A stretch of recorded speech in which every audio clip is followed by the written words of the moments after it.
The Incredible Hulk will not be presented this evening. Would you look at that lumpy? He's sure grown, huh? And I think his voice is changing. Come on, I'm just teasing. The voices are still the same. On this episode of the Retro Rewind podcast. Reflux capacitor, fluxing, crew to stations. Scanning for the Star Wars Holiday Special, 1978. Prepare to rewind in 3, 2, 1.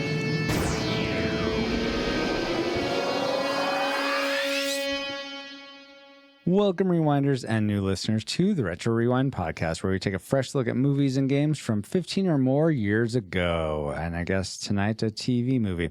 I am your captain of the pod, Francisco Ruiz, and I'm joined by your XO and mine, the Paul. Yes, the Paul. Yes, I am the Paul. The Paul, the master, and the Transformers, the movie. Paul, the master interrupter powers. Happy Life Day to you all. Yeah, happy Life Day. Also, for this discussion of the film Star Wars, the Holiday Special, the Star Wars Holiday Special, where we want to put the article, we welcome back aboard aeronautical engineer, Christian, and Twitch streamer for God Mode Activated Community, Kennethan. Hey, Kennethan. And after the show, no longer friends of the community and pulling my Patreon and whatever we're doing. Oh, no, the superstar thing. I am done. Wow. This is it. You're donezo. Fine, Ken. Well, I'm glad you're here for one last send-off episode. Sorry, no more Patreon. It's the super subscribe star. Sorry. Oh, that's true. Oh, so that's what you were saying. I thought you meant you were just like pulling everything out. Yeah, pulling everything. Now that you have a quick flyby of who we are, Paul, can you give us a quick overview of the production specs for Star Wars, the Star Wars Holiday Special? All right, Lego Star Wars Holiday Special Not was that released one, in 2020. Paul. We haven't seen that yet. Only it was that one. Is it even out yet? Yes, it's No, on but Disney it's Plus good. right now. Oh. Yeah, okay. I'm sure I'll All go right, see goodbye, that right guys. after. Yeah, okay, Ken. No, this is the sorry. 78 version, Paul. Oh, that one? Yes. You sure? Yes. All right. Sure too, yes. All right. The Star Wars Holiday Special was released November 17th, 1978. It runs an hour and 37 minutes without commercials. If you're lucky, well, never mind. We'll get to that part later. It's rated TV PG. Some parts need more guidance than others. It was directed by Steve Binder and David Akumba. It was written by Rob Warren and Bruce Villanueva, whatever. And George Lucas has disavowed any involvement at all, with lead stars being Mickey Morton, Pat Maloney, Paul Gale, and the music composed by Ian Fraser. Are you ready to play the box office game? Oh, am I ready? Kenneth, Okay. Are you ready? Oh, yeah, sorry. Yes, I am. I was just thinking that there's 5 writers to that thing, and I'm like, I hope nothing they fired, I guess. Right.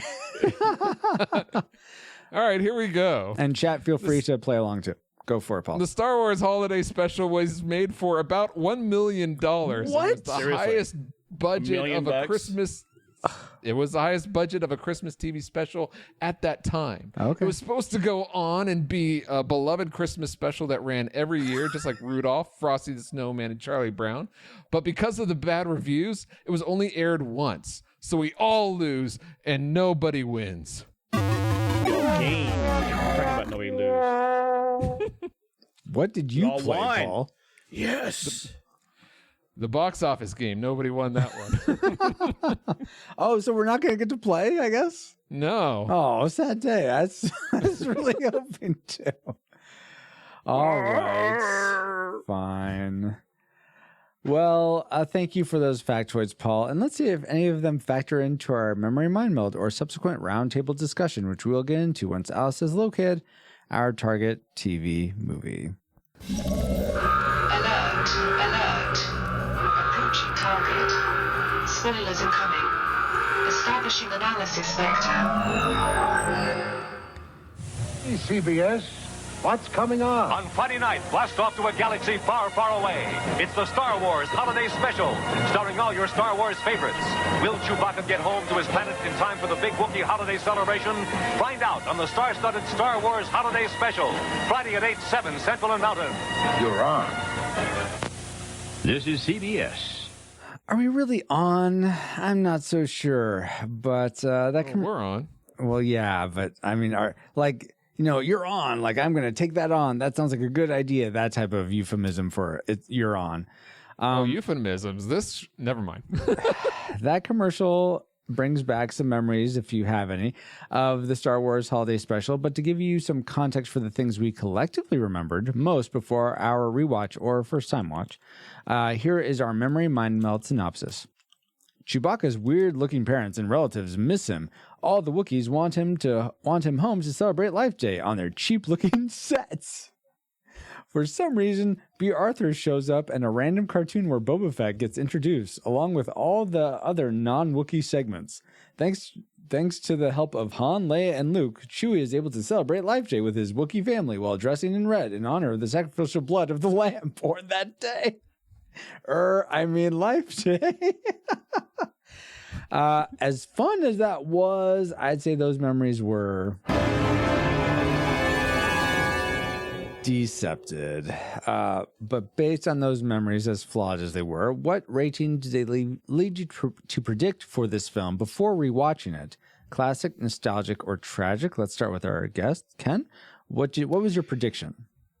So I was thinking I had seen it before, not as a kid. I was 14 at the time it came out, you know, but I thought I saw it later. So I said, well, nostalgically tragic. Okay. So or tragically nostalgic. Okay? We'll say tragic, I think, is where you're kind of landing there. And when you asked for the memory mind mail stuff, I said Wookiees? Non-Wookiees? Wookiees. That's all I had memory-wise. Like, I didn't have much either. I remember watching like the first 5 or 10 minutes of this at some point because of just curiosity, and I never continued. But I did watch it all tonight this time. Paul, what was your prediction? Let's see if I can do this right. Tragic maker. Darn it! I put in the maker in there. tragic maker. That it was supposed to be tragic, but cut out the maker part. Tragic. That was impressive. For me, my prediction was likewise tragic. But it'll be interesting to see if those predictions come true. Chat, you can start gambling now. But first, I don't know. I mean, we've given nothing away so far. That's true. Good point, Ken. I mean, look at us. We're all in like our Star Wars regalia, Star Wars background set. So maybe we just love Star Wars so much. This is going to be a clear out classic. But we'll find out. Stages. Yeah. Let's start things off though with the things we liked most about the Star Wars Holiday Special. Let's spin up our Best 3 things. And let's start with our guest. Ken, what's one thing you liked about this TV movie? The X-Wing models that Lumpy and Itchy were playing with. I'm like, well, those are pretty cool toys. I want one of those because I have one right flying over me, a Lego, one from my son I got a long time ago. My son, it was, so it's hanging over my thing here. So like, yeah, Yeah, totally. Those models would be quite hot to have. Wasn't the one that Itchy had? It looked like it was just like all made out of gold. It didn't seem like or wood maybe. I don't know. I don't know. Either way. I like the way he just kind of circled over the head with it, not flying in a straight line. All right. Fair. So you like the models, you like the props, or at least one of the props of the movie. Paul, what sort of propped up this movie for you? At first, I didn't really like Lumpy, which is Chewbacca's son, because he was like all out cringy and like weird looking. But yes, after like the stormtroopers and like the people like messed and like tore apart his toys and everything, like that kid went through things, and I felt sorry for him. Then I by the end of the movie, I really liked that kid. Oh, all right, cool. All right, so you like Lumpy. He did not make my like list, but a character that did was, and it's weird, I've heard lots of, I think ever since I watched the Holiday Special, I've been getting you know how YouTube recommends other things based on your watch history? So I've been getting either oh, this review of the Holiday Special or a Holiday Special, then and now, stuff like that. And several of them are like why Han Solo was really upset with doing the Holiday Special and stuff. But I'm like, you know what? I really thought he did a good job at playing Harrison Ford did a good job of playing Han Solo, even in the midst of this really This the TV actors movie. tried to do This TV yeah, movie. the actors tried to do their best with what they were given. Exactly. Maybe. Exactly. Well, I thought he I did don't know good. about their best, but Well, yeah. This is why we can't be friends. Oh, you didn't like Harrison Ford? You'll hear later. All right. I mean, when he says sounds good. when he says I ain't kill my wife and get off my plane, it was great. What? You know what I'm talking about, Chad. What special did you watch? But yeah, I liked Harrison Ford. Ken, were there any of the actors or anything that you enjoyed, or any of the characters you enjoyed, or what was something else you liked? That I liked was the title card when it said "A long time ago in a galaxy far, far away." These are so minimal, Ken. It's a cool title card. It wasn't as good as the movie, but it tried. I like that 10 seconds at the very start of the movie, and then that minute of playing with a X-wing fire. That was pretty good. Hey, don't give away more of his life. What, you want to hear my now. classic maker? Not yet. No, not yet. Not yet. Save it. Oh. Remember, I'm a Star Wars fan. Okay. Yes. Okay, remember, I liked all 9 Star Wars. I mean, I fought for Star Wars 8. Okay, now we can't be and friends 9. because Okay, there's so one. I am a Star Wars fan. So when I say these things about this show, Don't forget, I'm the one. If you watch the show with me and Super Shadow Potato, I said Dark Phoenix was a good movie. Okay? Yes, I Okay. So recall. all these that's things are the taking meme, irrelevance. Okay, that's a fair point. Oh, That's something to keep in mind my for word. later. For Maybe. later. Okay, so let's go to Paul next. What's something you All right. liked? Yes. Going off what you said, I really enjoyed seeing the actors reprise their roles as young as they were. I mean, it was nice to it's nice to see, like you said, Han Solo, not like an old fogey Han Solo or Leia, but actually when they were like younger and around that age. Now, I won't get in. I have more to say about that later, but I enjoyed seeing these actors in these roles. Got it. That's totally fair. Yeah, and like I said, Harrison Ford was my favorite of the actors in those roles. The other thing I like, though, before we get to our classic makers, was, and this actually relates very, very easily, or is very relatable to something Enthusiast just put in chat. He said he likes 10 minutes, dislikes 1 hour, and my like was, I thought this TV movie, the Star Wars Holiday Special, was just such a superb demonstration of all the myriad of techniques that a filmmaker could use to pad out a 20-minute short into a feature-length film. It's weird that you said the word superb. Oh my goodness! Yeah. I mean, Yeah. you got musical things, you got skits, you got holograms, you got cartoons. Dances, I mean, just like, yeah. oh, let's just throw everything at this. We need to fill Yeah. up this hour and a half. So, It certainly is a variety.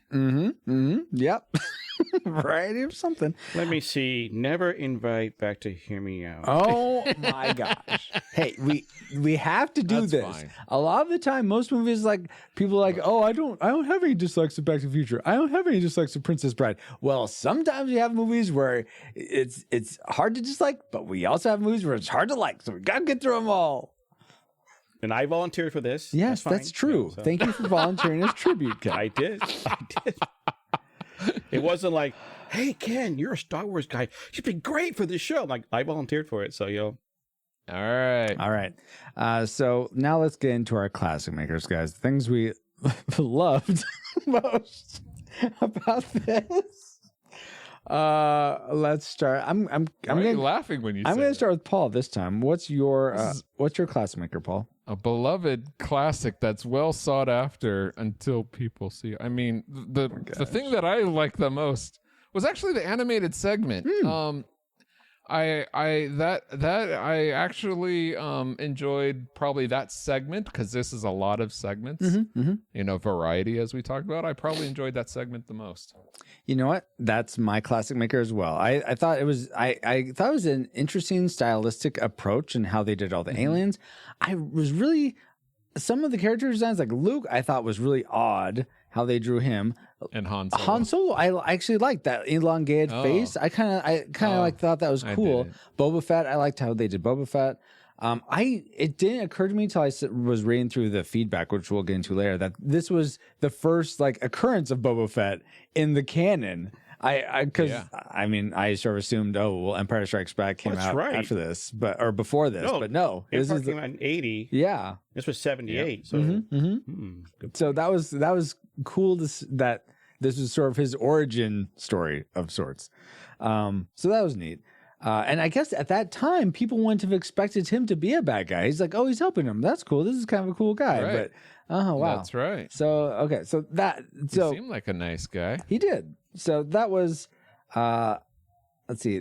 I don't like the way of like, he's a bad guy. Okay, let's just let him fly away. Or he's like, okay, I'm not going to shoot you. Or Boba Fett's like, I'm not going to shoot you. I don't get why. I'll just fly away. Yeah, that part didn't make sense to me. Even the cartoon, as good as it wasn't all that great. Yeah, and also, maybe you guys could help me out with this. I wasn't clear. So Lumpy loads up this monitor where he's watching this cartoon thing.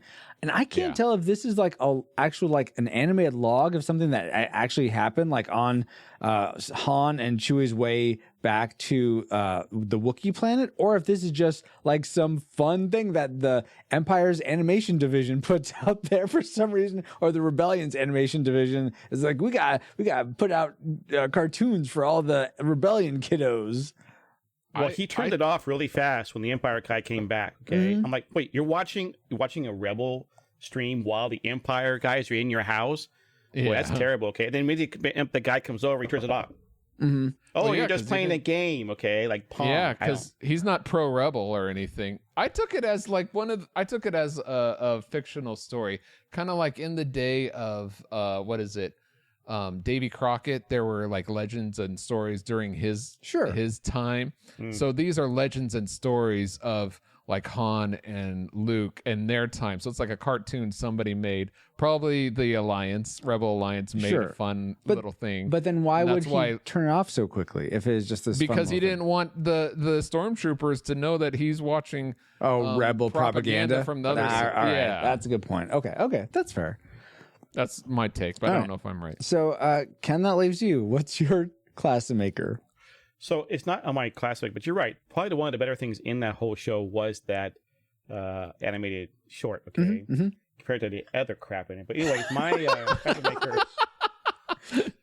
was, I'm thinking like, also as a kid in 70, I was 14 in 78. I can picture the fact that VHS tapes were out and the VCR was expensive. I forget what year my parents got one. Might have been a couple years after that. I was in high school.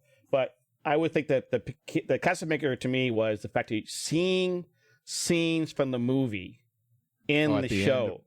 Because if you can't, because otherwise, I remember, being I probably had TV Guide, I'm not sure, right? But I remember I would turn the channels, which we didn't have any channels, okay, sorry.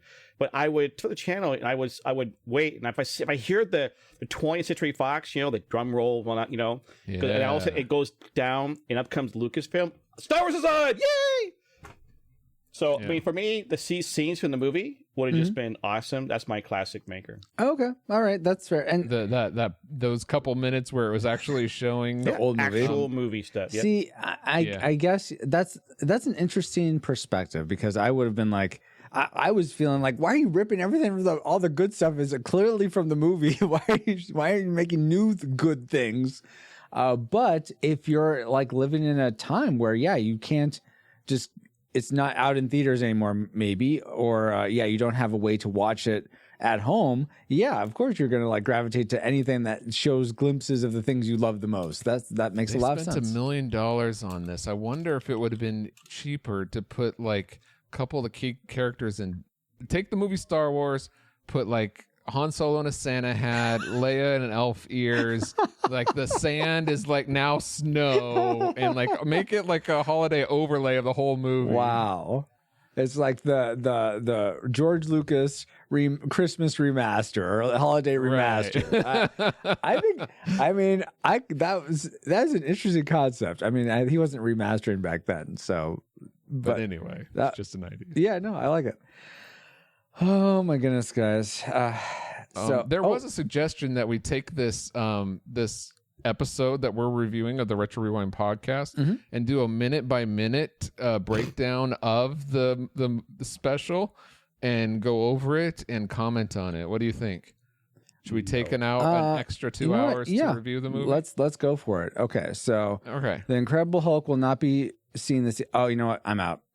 I was expecting to watch The Incredible Hulk. Never mind. I want to watch and Incredible Hulk. Okay. Yeah, Wonder Woman and Incredible Hulk. Let's do both. All right. Instead. All right. No, wait. Bobo, I don't want to hear it. But you know what? That reminds me. I did forget something else I like, guys. Oh, really? Yeah. Oh, yeah. Can you believe it? No, can't. POS TOS. He loves Star Trek, but he hates bad Star Trek. Matt McKinney, Trek? joined by off-screen Kim, yes, Trek, and occasionally Drewbacks, the sociopathic Talaxian, take on Star Trek, Smallville, and whatever other shows might appear in his field of vision. You can find POS TOS on YouTube. Just search under the title, or at www.pos-tos.com. Okay, but what does that have to do with the Star Wars Holiday Special? Did you not hear me just say POS like a billion times? I was going to say this is just as bad as Picard. Okay, that's the title. Oh, wow. I thought this was a family-friendly show, so I wasn't going there. Yeah, I was like, did you always say POS? Well, that's what it's called, guys. What do you want from me here? I suppose you want some trivia about the holiday special or something. Oh, wow, you're actually keep it all in? Okay, sure. Did you all realize that the cantina sequence took an entire day to shoot? So this is the one with with B. Arthur and all the aliens from the Tatooine cantina. Yep. The actors in the alien costumes began to pass out due to lack of oxygen. Oxygen tanks were actually provided for them to use between takes. So my question to you guys is, have you ever passed out, and why did you? If you recall why. Watching this movie? No, just in general. Not sleep. Just in okay. general. Wow. Let's start with Paul. Actually, I have a needle phobia, and one time I was going in for a shot, and I didn't black out, but after the shot, I stood up and walked away, and almost whited out. Like everything around me as I was walking down the hall, the edges became white, and I found myself almost like losing balance. But then everything went back to normal, and someone said, "Oh, you were about to faint." And I'm like, "Oh," so there's that. Okay, all right, good to know. Ken, how about yourself? I don't recall ever having that happen. Oh, really? Never passing out or fainting? Oh, wow. Yeah, even as drunk when I was in college, I don't remember passing out. So no. Not even during watching this TV movie. I wanted to fast forward. But Prepare, fast forward, insert. I committed to this. Much appreciation for that, Ken. Oh, goodness. So what about you, Francisco? Oh, well, if you're very curious, I've actually passed out, I think, 3 times in my life. Oh, wow. One of them was getting a shot, and this was when I was like 12 or something. And it wasn't because of the shot, it's because something about I was very dehydrated, and the imbalance of the shot just hit my system in a way that made me pass out. Then the similar thing happened when I gave blood once. I think I passed out on the table, and it's because I hadn't had enough water. All right. Yep. And then back in 2017, I passed out, and I don't really know why. I went and saw the doctor after, and they didn't really have an explanation for it. But were you driving? No, I was in the bathroom. Oh, that's good. Okay. So maybe you saw yourself in the mirror. Oh my gosh. Anyway, great trivia, Francisco. Thank you, Paul. And even though we're not doing prizes right now during our Winter Miss specials, Dustin Warford still sent in his ideal cast/director for Clash of the Titans remake, which includes Perseus, played by Chris Evans. Oh, good choice.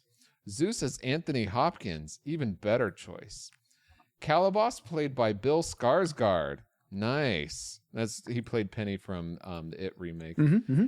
And also, it would be directed by Christopher Nolan. He says, I think he would make a big budget or do something amazing and meaningful with this movie, and not just a popcorn flick like the 2010 remake was. Good point. I think he would bring in some thought to it. Yeah, totally. I mean, and yeah, I think the whole dynamic of men versus gods, or Titans versus Titans. Do you think he'd name it something else though, or actually use Titans in some way instead of non-Titans? Just call it that. Titans or something. Okay, maybe. And then people would say, remember those Titans? Oh, like the Denzel Washington movie? No, the Christopher Nolan movie. Maybe he'll call it Clash then. Oh, there you go. Oh, remember the band, The Clash? So good. All right, maybe not. Maybe we'll just call it the. Just the. Anyway, oh goodness gracious. Thank you, Dustin, and thank you, Paul. And now that we have had some trivial fun, let's find out what memories you, our awesome rewinders, had about the Star Wars Holiday Special. First off, are we gonna do this? Jeffrey William, David Bobke, and Kevin Joshua Burnham all left videos, GIFs, and images on our Facebook feed. Thank you. And Jeffrey also added, I didn't know they had a holiday special. Oops, I posted a fave clip from A New Hope, LOL.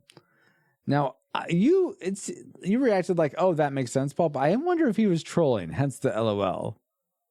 No, he really did post. He posted a scene of, I know he really did post like the from an original. Yes. And I was wondering why, and then I was thinking twofold. Like, is he saying this is boring because he posted the? That's what I thought. Yeah, that's what I thought. Clip of Han Solo saying it's a boring conversation anyway, or is he just?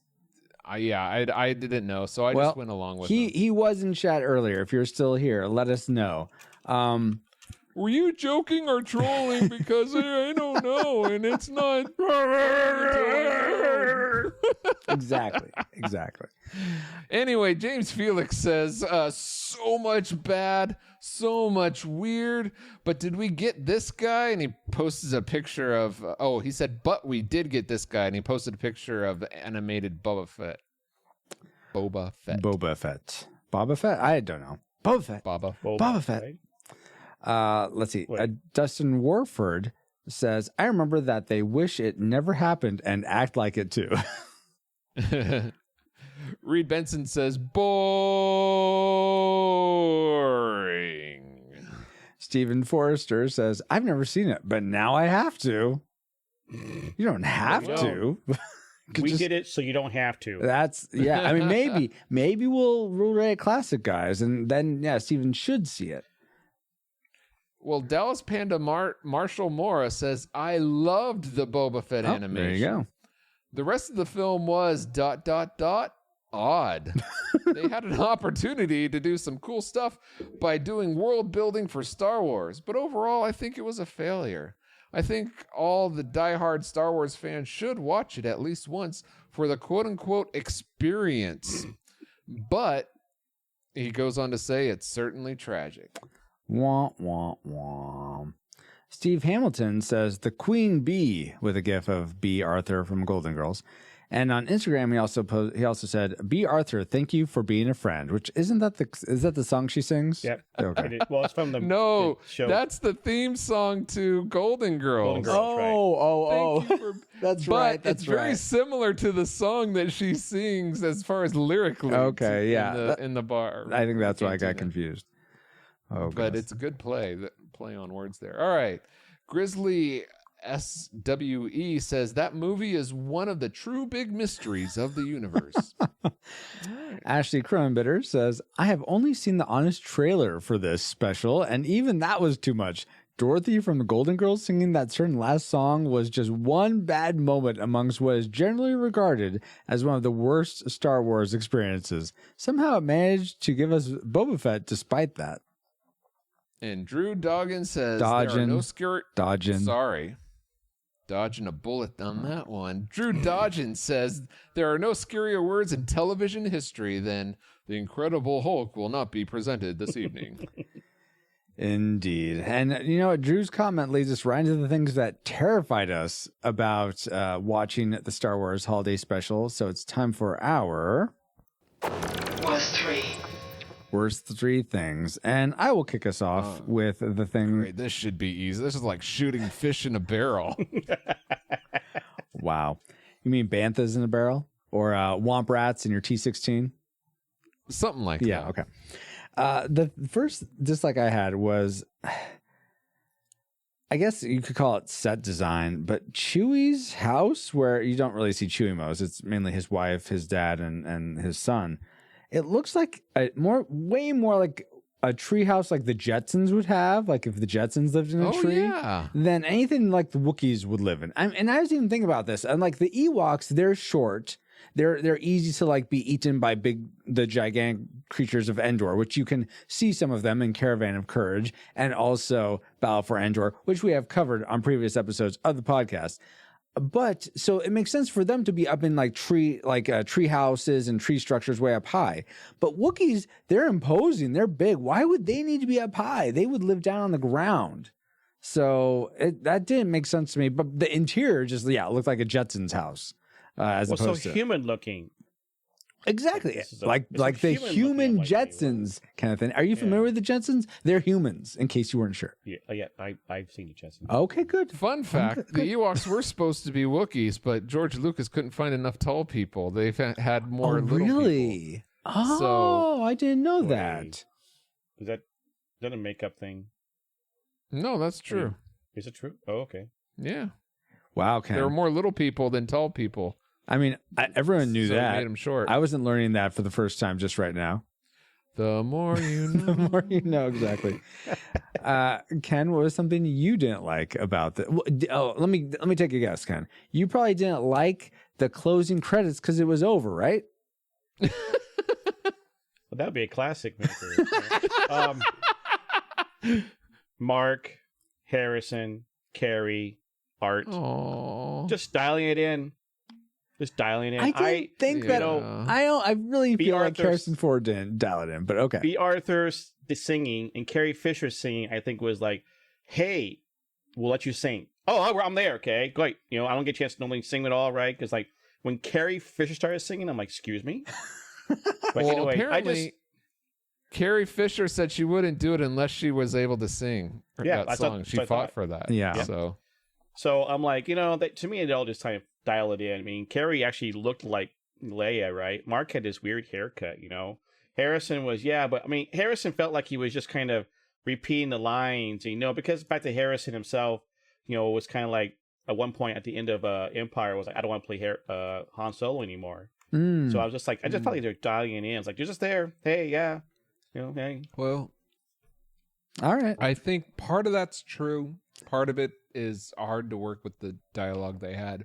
Yeah. But I mean, how many times can Harrison Ford say, "No, I really care about you and your family"? He says it like 3 or 4 times. Yes. Fair point. Yeah. Fair point. Okay, then let's go to Paul. What's something that's a fair point of contention about this holiday special for you? So I don't know what that whole red robe scene was. I don't know what's going on. Are they transported there? Yeah, then why is Luke and Han then there? All of a sudden, C-3PO and R2-D2, these two random droids, happen to be at the sacred Wookiee place, wherever they're like transcended to. And then here's other humans that are invading their party. And where are the other humans and other Wookiees? And I thought they were going to get the medal to Chewie, Yeah. Chewie finally get a medal. They had the music for the final scene. Like you're in that place, right? It's like, yeah. There. I'm like, they're going to give Chewie the medal. And then all of a sudden they're back eating dinner. I'm like, what's going on? It just didn't make a lot of sense to me. I am right there with you, Paul.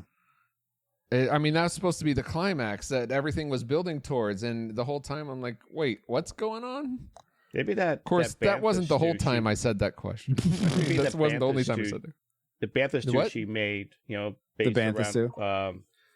Harvey Korman's character, right, might have had some psychedelics in it. Who knows? Oh, that makes sense. Well, no, it doesn't. Anyway, moving on. Let's go back to Ken. What would you have had to take psychedelics to enjoy about this film, about this movie, because it just wasn't that good? I mean, Star Wars, I'm a sci-fi guy, one of the reasons why I became an engineer, design airplanes. And I love the kind of stuff, and I like sci-fi stuff. And of course, don't forget that, I mean, Lucas had to create a whole new industry just to do the special effects, okay? Mm-hmm. Now, Right. like, all the high-tech items in this thing, that hollow table with carnival character dancing around. Oh my gosh, The pleasure chair for Itchy with Diane Yeah. Carroll. Weird. The Hey, it's band fun for the whole polo. family. Jefferson Airplane, something like I wrote down insulting to us teens looking for any Star Wars stuff. I wanted to just fast forward as they could be, nothing to salvage from this. And I was right, but I watched it all anyways. Thank you. Thank you again, Ken. I think you're going to keep reminding us that you watched it all. You watched it all for us. Hey, Francisco, did all you for you. suffer through this at at I normal speed, or did. I suffered through All it right, at 1x good. speed. I didn't cop out. I mean, did you enjoy this at 1x of speed course. or 2x Yes, speed? yes. That's sorry. Yeah, yeah. Ooh, that would be fun. 2XP. That would be interesting. It'll only take 45 minutes. Really? I've taken 45 minutes of your life Interesting away. is the word you use. Something else that I found interesting was, I was wondering, could we see a little bit of Mark Hamill with all of that Luke Skywalker makeup? It looked like he was like a really good animatronic figure. I didn't know what was going on with the lighting or the makeup. It just looked so odd. That was my number 2 pick for the worst. Oh, thing. really? Okay. It's Mark Hamill's makeup. Yeah. I mean, thought it Harrison was- Ford didn't look. Oh, well, of course, Harrison Ford looked like he wasn't doing anything. Like, look, don't put me in makeup. Just let me stand on my spot and I'll deliver my lines. But at least his makeup looked good, or lack thereof. Yeah. I thought it was a Star Tours ride. I thought it was at Disneyland. Yeah, The exactly. whole thing with R2D2 and like the fire, smoke coming out and going, is this like a Star Wars thing? Yes, that it looked like one of the Star Tours? videos you watch as you're getting like moving in the queue to get on the right. It was exactly like that. Yes. That's funny. Oh my gosh. That's true. And that ride is way better.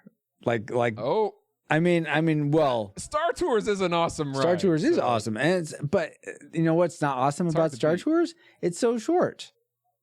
So, Well- I mean, this movie you get for like an hour and a half. So, I mean, Yeah, and that's short too, because you want so much more.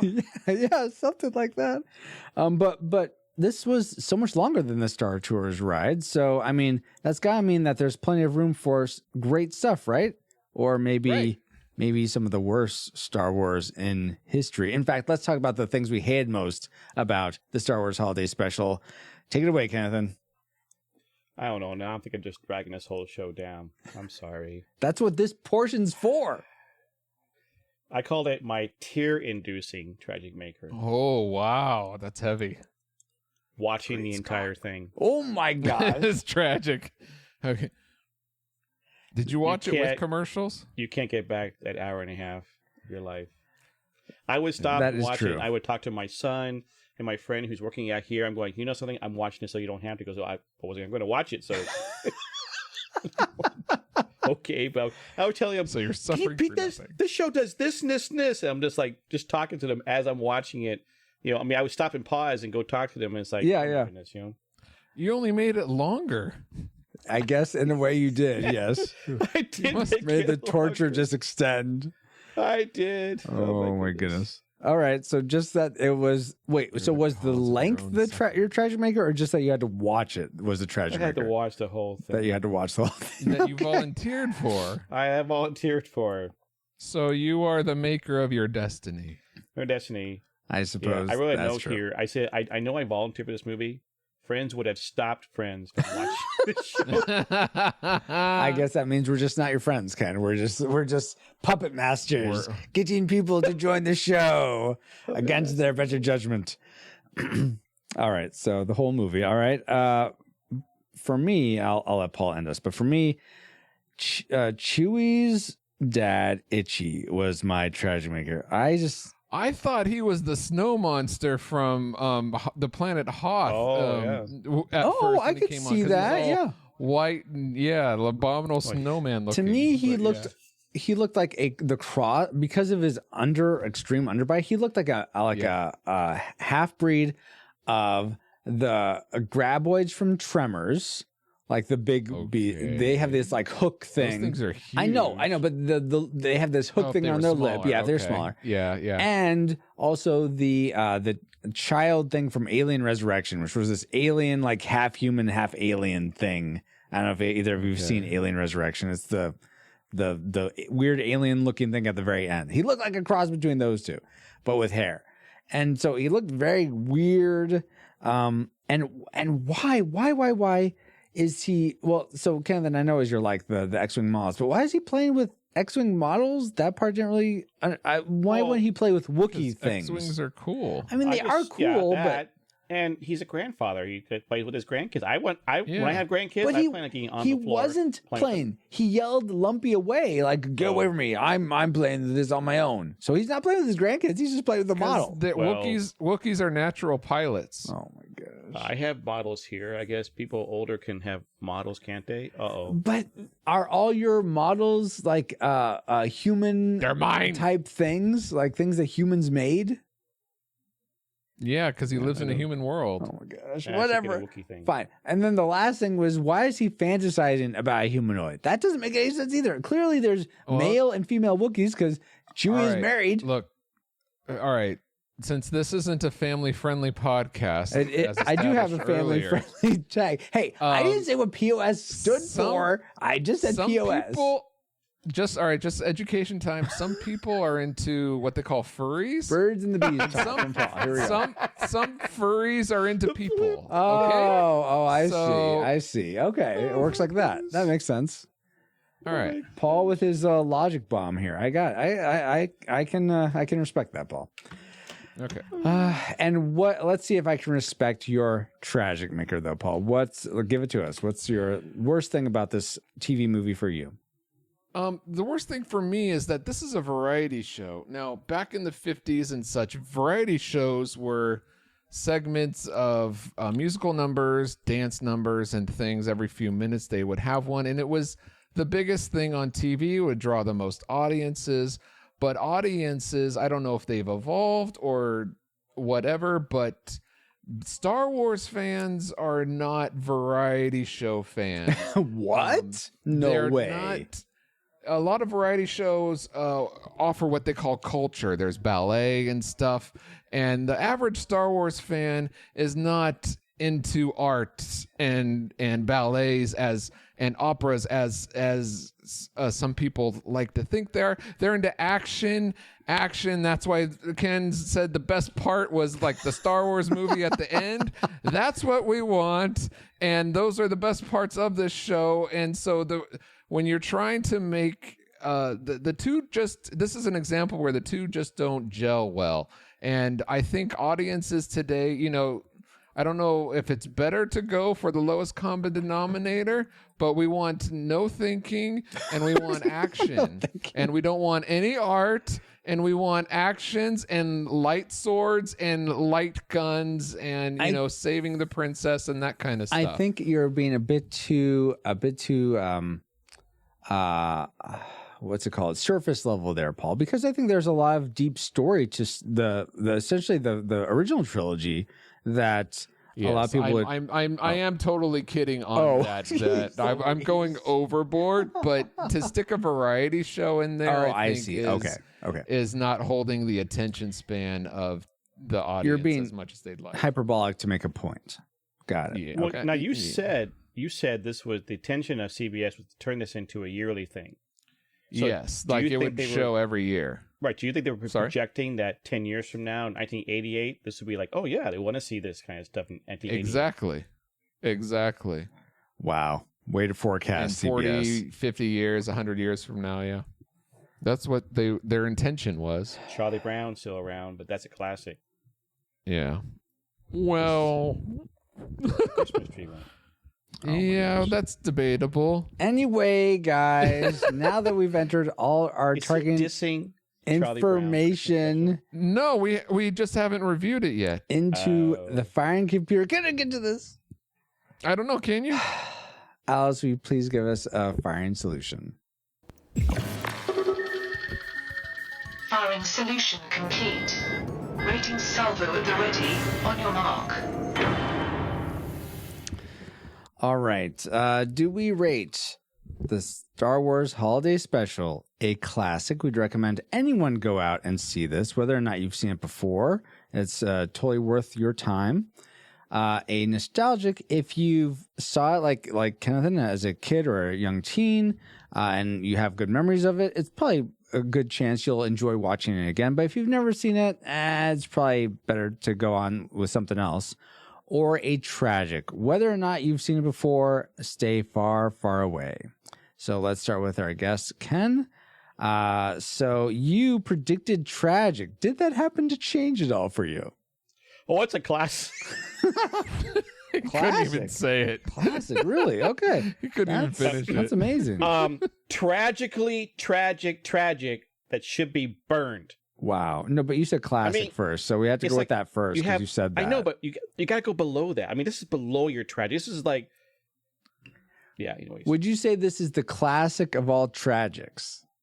No, I think there are worse. It's the tragic of all tragics. Classics, okay? Fine. This is just so tragic that no one should ever watch it. We watched it, so you don't have to. That's true. That's very true. Paul, what is your final reign? Do you disagree with Ken, or are you on board with him? I thought it was interesting. I remember growing up in the 80s and the 90s, hearing about this and wanting Thanks to for that see it. story, Grandpa. You're welcome. Hold on, I'm a bit itchy. Oh gosh. And I wanted to see it. Okay. And, oh yeah. And I heard that George Lucas, is on board with Ken here and wanted all the copies burned and didn't want it released. And I'm like, oh, that's not fair, George. Let's give us Star Wars fans who like Star Wars a little more Star Wars. We want to see it. And then after watching it, I realized what a horrible piece of tragic this is. Oh, gosh. A this POT. Is yes.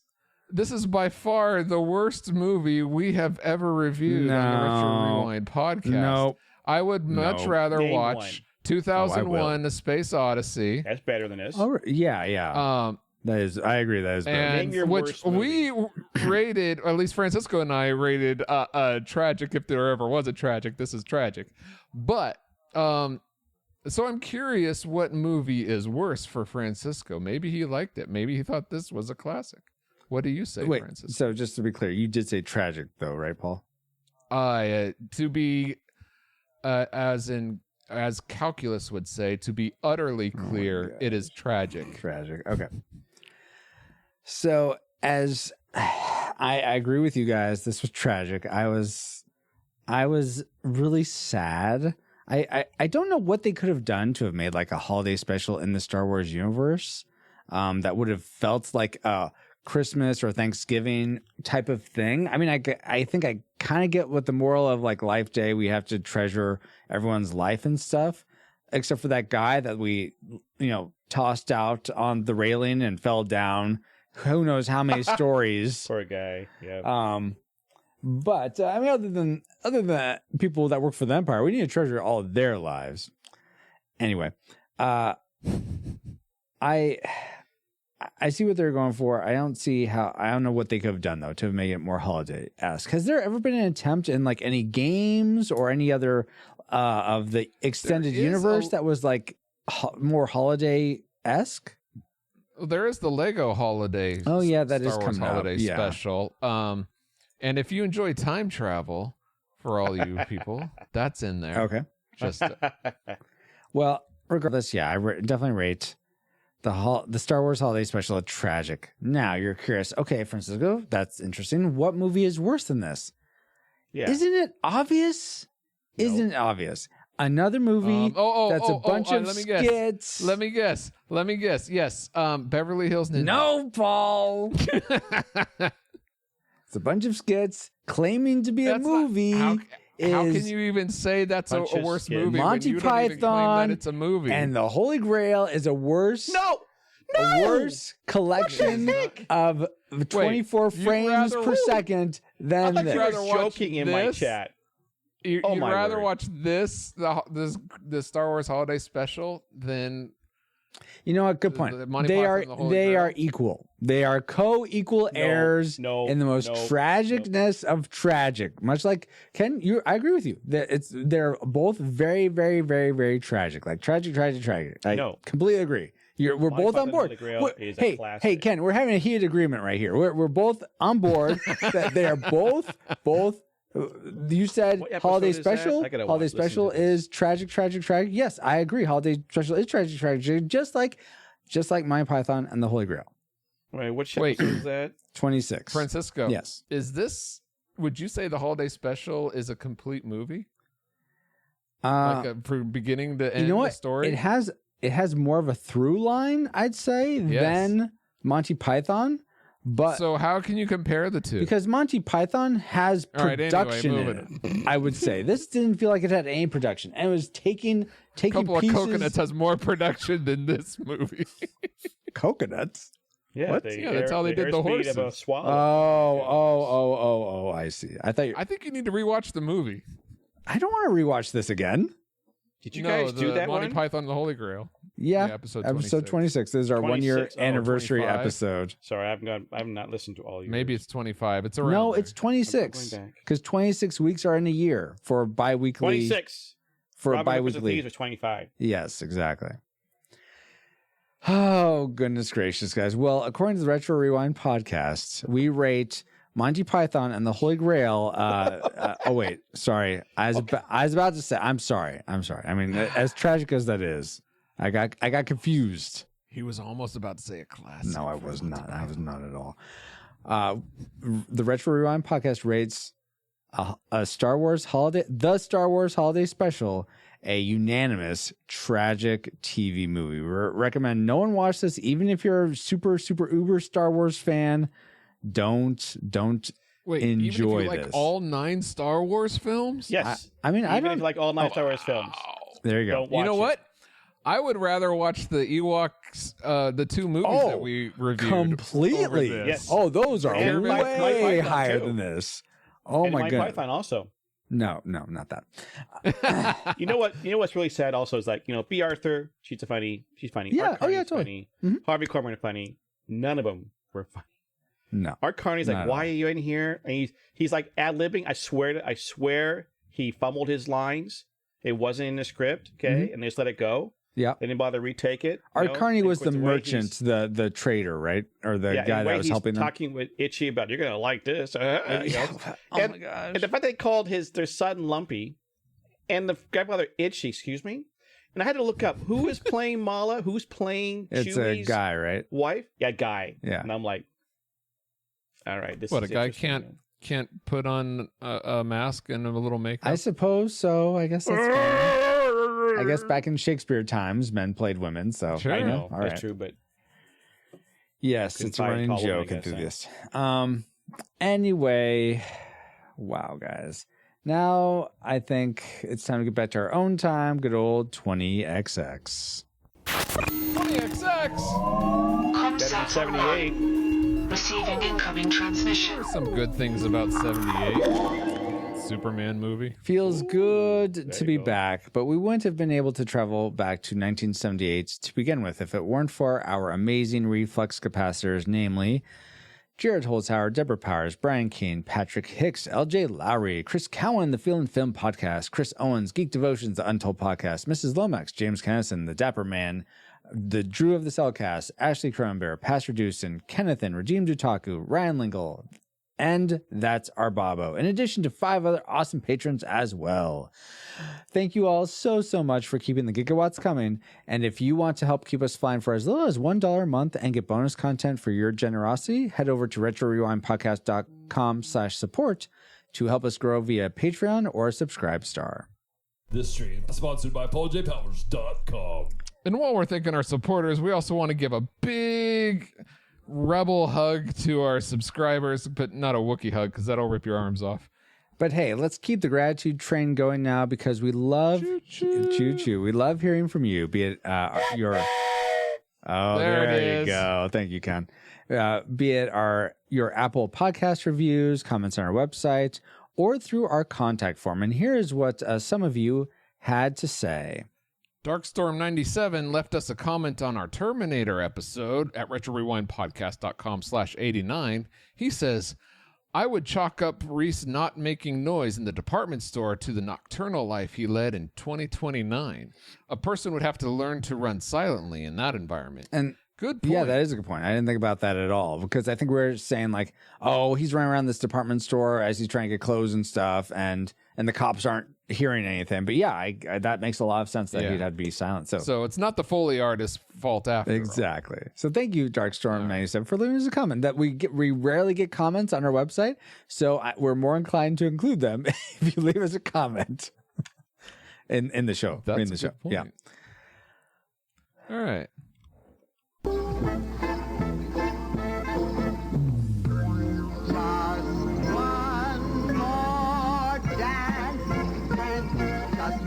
Kill it.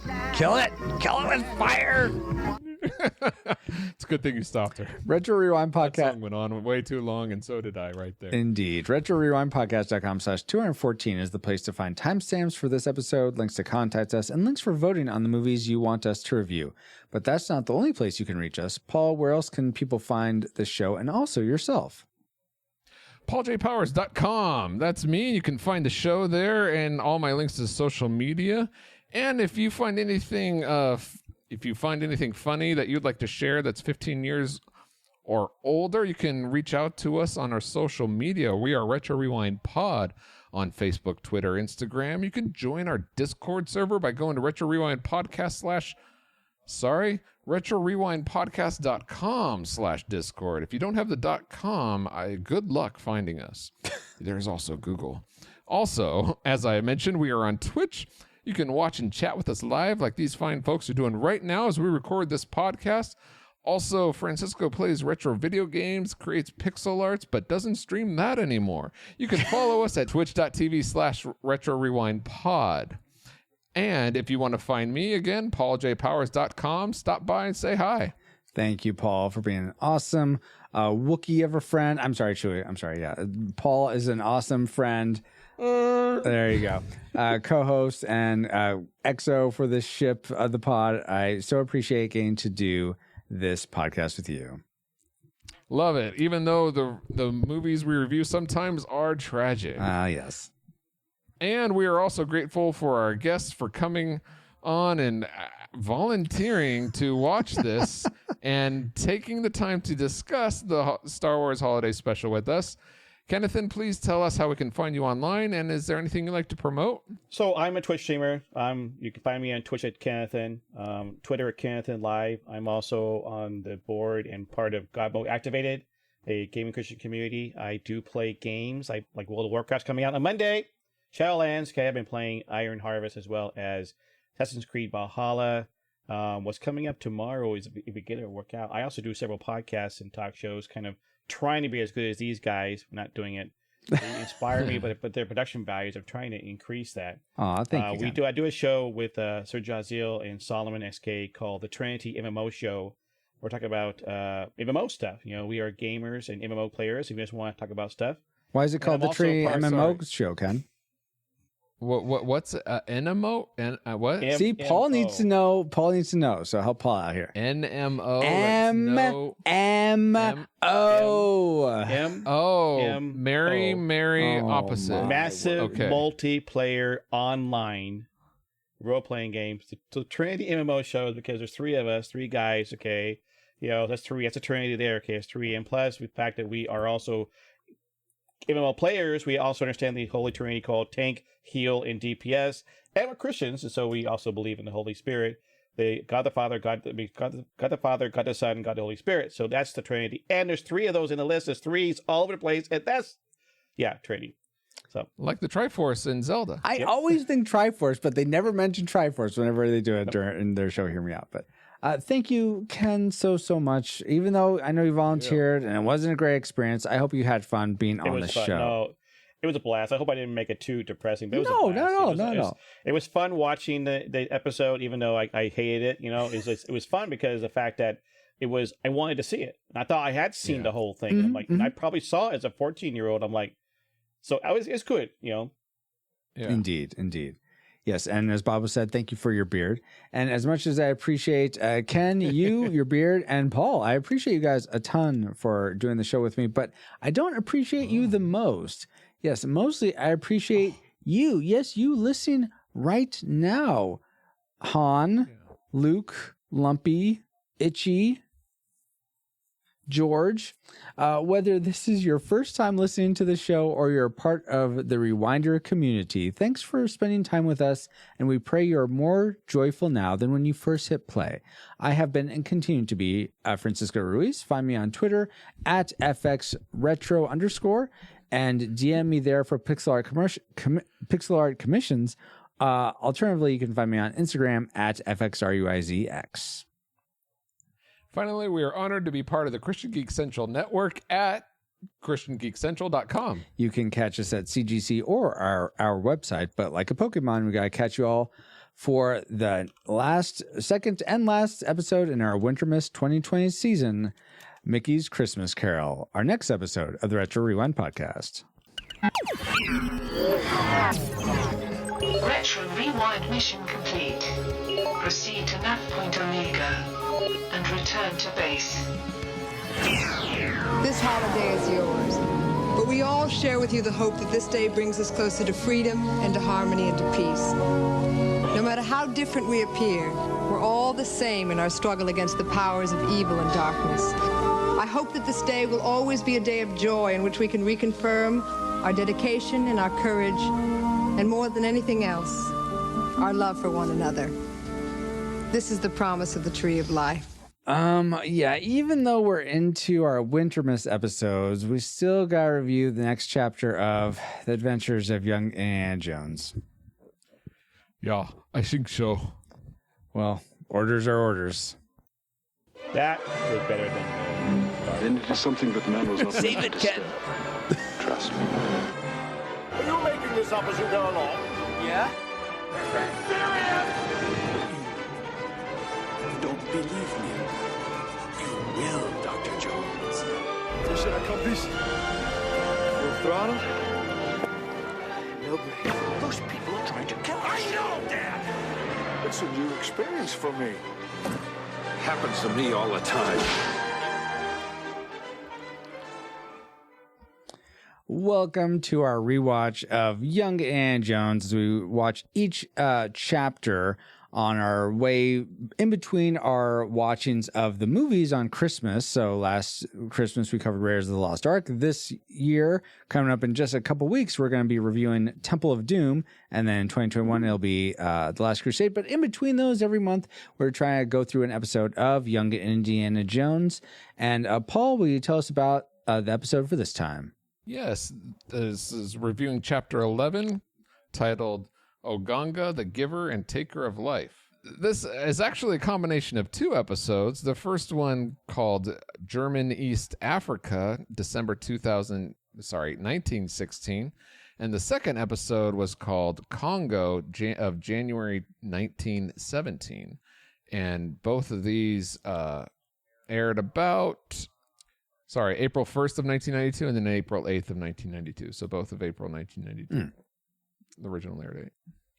Cool. That wasn't awkward enough. More awkward, please. They came out and aired on the television sets in 1992. Good to know. Any other technicals you want to drop on this, Paul? Or shall I do my one sentence synopsis? All right. Go for the one sentence. All right. So in the first part of this, which these two sort of went back to back pretty seamlessly, but in the first part, Indy still with the Belgian army and Remy, his friend that he's been in the show for a while now. They have to go with a group of African soldiers that the Belgians have conscripted, I guess, or have had work with them. I'm not sure how the dynamics of that. They take this. They have to go and take this gun to old to a port city on the other side of Africa, so they have to go on this long trek. Lots of them die because of malaria and other diseases. They don't have to take a gun; they have to go pick up guns. I thought they were taking the gun they got in the very first place, like because Indy shoots and they get that gun. No, there's a whole shipment of guns. Oh, okay, fine. They have to pick. Okay, fine. They're going to pick up guns. All right, they go there. A lot of them die, and they get there. They take a kid along the way. Anyway, they get there. And then they get orders that they need to head back the way they came. That's part of the same order. That's part of but they're not taking any pick guns. Up the guns and return. No, they have them. It's all on the ship. Right. That's why the ship has like the big machine gun on the. That's right. That's right. Okay, right. That's right. That's right. Yeah. So they're on the ship. So they're trying to get the guns back, and no one wants to go. Remy doesn't want to go. This is in the second part now. And they end up all sick. There's like, they started off with 100 men and they're down to like 5 or something. And they're all about to die. But then this German that you see them passing by in the first episode, this German doctor has them stop. He gets them to come into his little hospital. But then the Belgian army or French army evicts him from helping all these villagers. He's the guy who's the giver and taker of life. He's the doctor. And Albert Schweitzer. Yes. Albert Schweitzer. Is that an actual person? Yeah. Yes. Oh, okay. That's the historical person in this episode. Oh, yes. Gotcha. Okay. So anyway, he's a Lutheran, by the way. Oh, really? Okay, cool. Interesting his theology in this episode, which we might get into. But yeah, I think they skewed it because it was on public TV. Yeah. Well, I don't care. I don't care. You're going to use a historical. You're getting me ahead of myself, Ken. Sorry. Anyway, and so then he has to leave, and he can't help the African people anymore. End of episode. Way more than 2 sentences. It wasn't just malaria. They ran across smallpox. Smallpox. They had yellow fever. Right. Oh, yeah.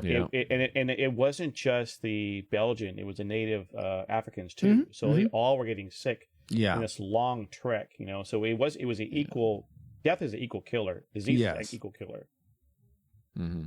Good point. Indeed. All right, so let's start off, guys, with something we liked. Just one thing, real quick. We liked, or what was the best thing about this episode of Young Indiana Jones? Ken, is this the first one you've had to watch with us, or did you watch another one also when you were here? I think I might have seen episode 2 back when it first came out. Oh, okay. Because I was, it's a fan. I mean, Lucas, the Indiana Jones series, right? Like, why not? I don't think I ever watched all of them. First time I actually watched it with you guys. It was. I was watching and going, what? I didn't realize it was 2 episodes in one. It's like this is a long episode. Yeah. Okay? Yeah. And I didn't realize. I'm like, this is what? And I started reading synopsis about the fact that they sometimes use this as a to kids in school because it was historical. And that was kind of cool. World War I. It was the history of what was going on in Africa between the Germans and the Belgians. And there was a certain amount of reality check for Indy while he was there about what the final plans were going to be after the war. So to speak. It was entertaining. Of course, Albert Schweitzer, running across him, I had to read up a little about him too, just to remind myself what he was known for. And I'm like, that was interesting. Cool. So just sort of the historical aspect sounds like the thing you like the most. Yeah. Okay, cool. Paul, what was something you liked about it?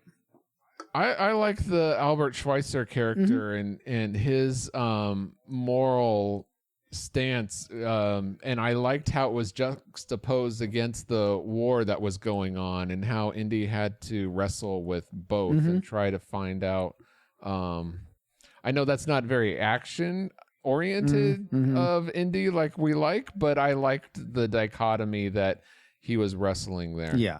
And for me, I actually liked that, similar to that, Paul, that Indy was wrestling with, like, do I follow orders or do I go with what seems right or what I know to be right? And it seemed like, and it's not super clear. I like that it's sort of ambiguous because at the beginning where he's like he's disobeying orders, it works out for him, but it's just because he's lucky that he gets this gun and gets a promotion. Go ahead. I was about to say, a lot of times when they put moral dilemmas on characters, I don't think it's very good. But I thought between both episodes, I thought they did very good.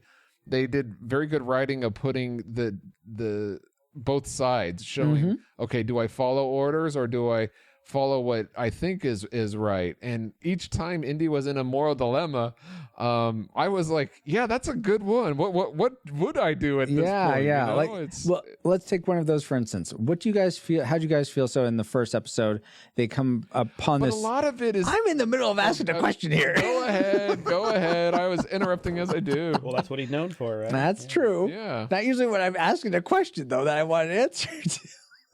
Well, I don't know. It's anytime. Regardless. Okay, here we go. Go ahead. I was about to say a lot of it. I was like, I wouldn't know what to do, but a lot of times it's hindsight is 20/20. We don't know till afterwards. Like, if like stopping along the riverbank that first time around, should have they stopped or not? Oh yeah, you don't know how it's going to play out. They probably would have saved so many more people of their men if they had. Yeah, or they could have been killed. Or anyway, so what was your question? My question was, so on that first part, they come upon this village where everyone is dead except for I want to say he's like a 3 or 4 year old, maybe like a 3-year-old. Yeah, a kid. A kid, really young, and yes, and I think he's the major of the Belgians that India is serving under. Wait, no, that can't be right because India's a captain. Captains don't serve sergeants. Captain. Oh, the major. Yeah, sorry, I thought you meant the African guy. Oh no, yeah. The major, right? The major. The Belgian major is like, no, we gotta leave the kid. It doesn't matter if he's gonna spread disease. The whole crew. Yeah. And he's like, well, he follows orders with that, and it makes sense. But like, what do you guys think? Do you leave a kid there just to the elements, just to fend for itself when it's clearly gonna? This die? is war, Peacock. You cannot make an omelet without breaking eggs. Every cook will tell you that. On that case, yeah. On that case, it being in the war scenario that they are in, I would definitely leave the kid behind. This is me. And if we run across villages ahead, we can say, hey, there's a kid back there. Can you check on him?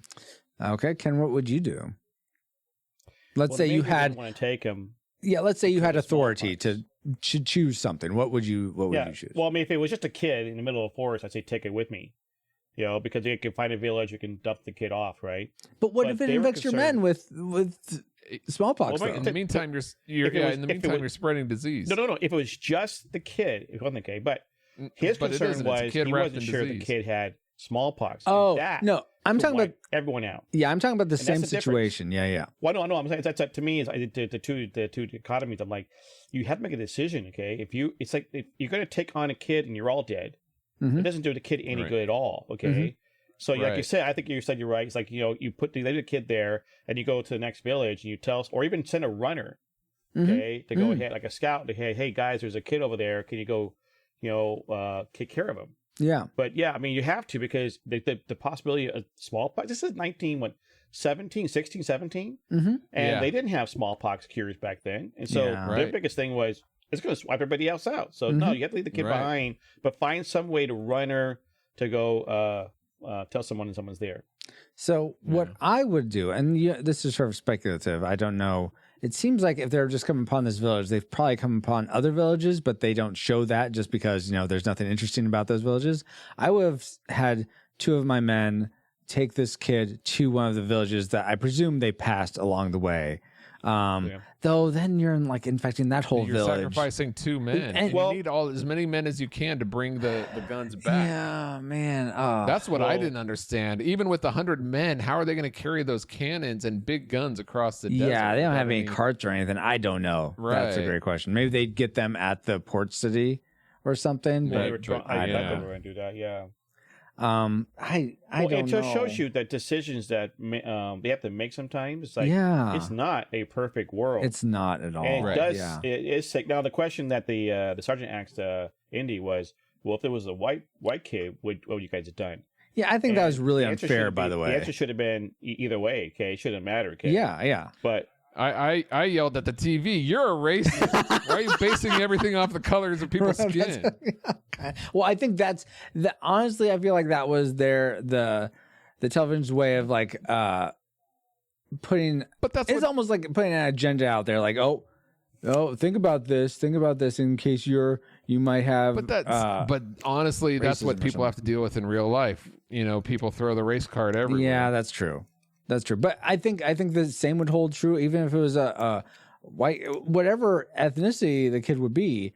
if it has potential for smallpox and infecting your men, that's I don't. It should matter. There's no good answer to that. Taking it along. Sure, there is. You leave the kid behind. That is heartbreaking to me, Paul. That is honestly heartbreaking to me. Yeah, but I guess you have this to is choose not that. about. I know. This is not the time to follow your heart. That's true. Oh man. I would ask for a volunteer to say go. Oh, you know what? That's a great idea. You know what, Ken? I like that. You ask for one of your men to volunteer. Is anyone willing to stay behind and either take this child to you know a what? town How nearby? many people were playing with the kid? We're all infected. Never mind. I'm saying, I think he didn't have it. Yeah, you do find out that, yes. Regardless, though, I think that's the play I'd make. Say, like, is there any volunteers? If there's none, then okay, we do leave the kid. But if there is someone that's willing to volunteer to take it to another village or something, then I'd go with that. So anyway. Well, you know that the earlier, so now Indy's trying to struggle because he also disobeyed orders earlier. The earlier one was different because he literally saw the machine gun jam. Yeah. And so he saw an opportunity that the other people didn't see. He didn't have time to go tell his major the machine gun jam. Exactly. He said, go forward on it. Yeah. This one's different. Now the major's like, it's like, sounds like you're disobeying me again, and Indy's like, I don't want to do that again. So he's already had that one time. He wants to disobey, but he's like, I'm already in hot water. Yeah, exactly. That speech from the colonel or general, whoever it was that promoted Indy, really, I think, was a linchpin in the whole story of whether Indy is going to follow or not. Ooh. If he didn't have that conversation with them, like, look, I'm counting on you to see this mission through. Yeah, that's a good point. I need your heart and his brain, and like everything, like I thought was good writing to put that in to help balance. Yeah, because it really calls him into, like, I want to live up to this expectation you've put on me. Exactly. But even though it's probably not the right thing to do when you're in the thick of it, but yeah. Well, orders are orders. All right, so wow, we went off. I don't know whose like that was. Who said that? This I think is the story or the rain or. Anyway, moving on. Moving on. Okay, that's fine. We can go to something that we didn't like. Let's go to the things we didn't like about this. This. Not TV movie, even though it was kind of like a TV movie.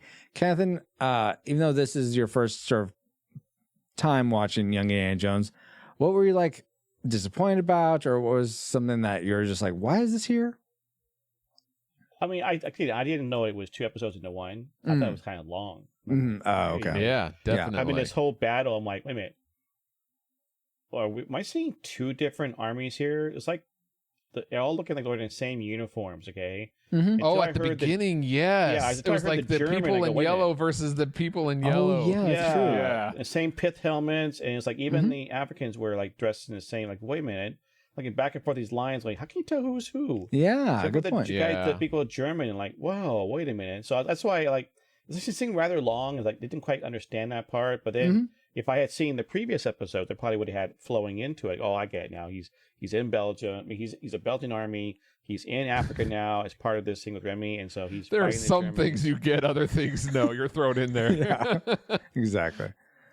So the thing you didn't like was that it was weird. That was too long. Yeah. I and it is. I knew this was and if you read the credit or things like this is the Albert Schweitzer one, right? And literally passed by. I'm like, I guess we're not seeing Albert Schweitzer. that was a historical figure just there on the river. Bye. Historical figure. Bye, Albert.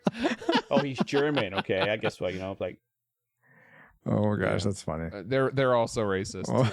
That's nationalist, Paul. I know. I'm just being funny. Wow. Or trying. The looks aren't everything, right, Paul?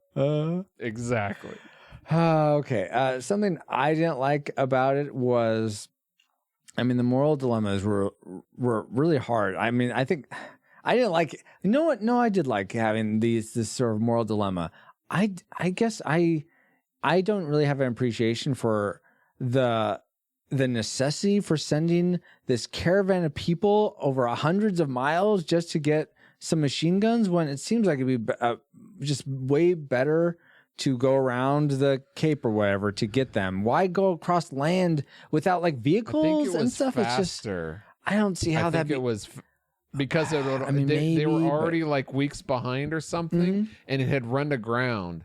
So it was behind schedule, and so I think you're right. It's not a good situation to be in. So I think it was decided. I agree. It's a frustrating situation that I probably wouldn't have gone. Yeah. So what? It takes a couple extra days, but then you're not hiking, hundreds of miles through the desert. Yeah. Okay. You know what? I was honestly vamping because I had forgotten what I disliked, but I just remember what my dislike was. So good.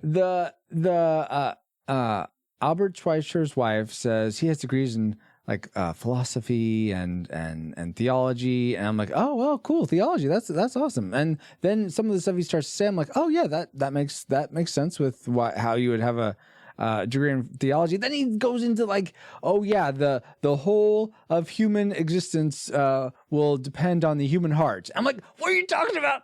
That's not right at all. It depends on Jesus's heart for us. I know this is public television, but you don't have to include that. You can just say, I don't know, when we start to love each other or something. Something like that. What does your heart tell you? Oh, my gosh. To quote a Star Wars line. Yes. So, Francisco, you're talking about the fact that they were kind of glossing over the faith issues, I guess. yes. Yeah. That it was inconsistent. Like, I think someone who had a degree in theology would not be saying the types of things this Albert Schweitzer was saying. I totally agree. While I was watching, I was looking at Albert Schweitzer to remind myself who he was, okay?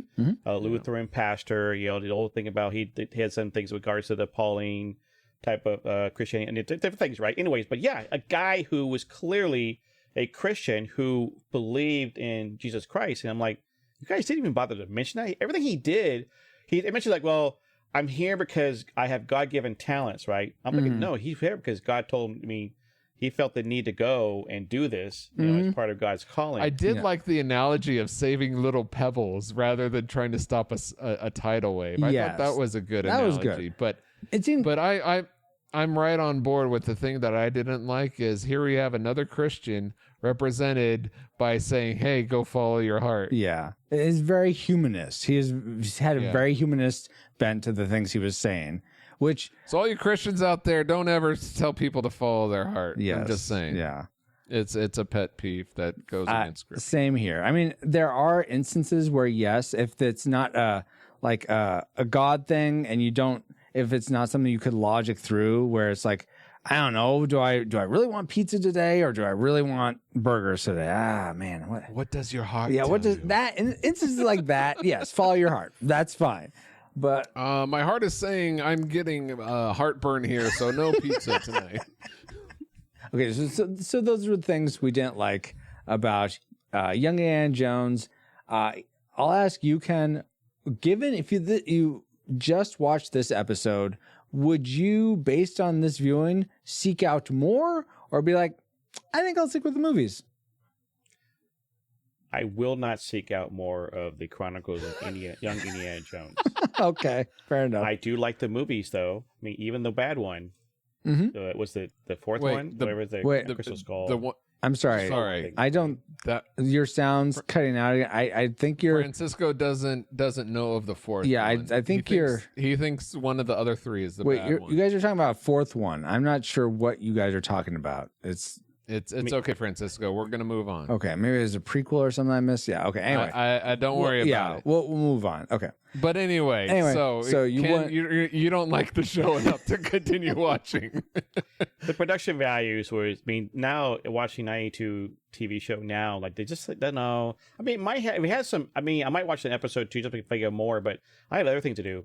I watched Mandalorian today. I got to watch the Lego Star Wars special. I got to watch Ant-Man and the Wasp for next week, and there were other fun. stuff.